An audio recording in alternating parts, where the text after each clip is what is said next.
Let's perform a quick fingerprint sensor speed test on Samsung Galaxy A36 5G. So I have registered my finger and now we're gonna use the sensor in order to unlock the phone and we're gonna check how fast it is. So first we have the lock screen. Unfortunately, it didn't scan for the first time, but as you can see, it works. But I would say it is quite slow compared to other devices. But at the same time, of course, this is not a flagship phone, so maybe it is justified. So I would say we have to hold for maybe slightly even longer than half a second in the lock screen to be able to unlock our phone with the fingerprint sensor. I'm gonna give it one more try.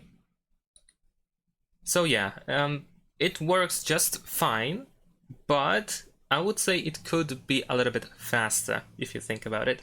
But we're gonna also check the screen off. So of course I know that the sensor is located here. And of course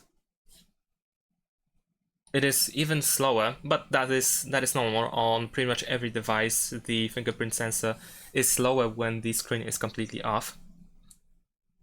So we have to hold it almost a whole second to unlock the phone. I'm gonna actually try to just touch it and release the finger.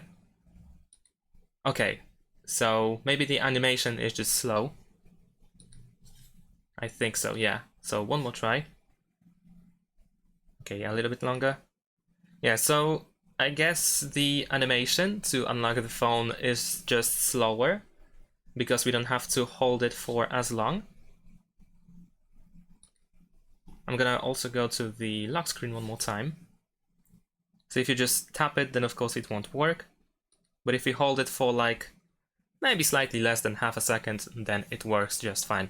So that's pretty much it. Thanks for watching, leave a like and subscribe to my channel and see you in my next videos. Bye!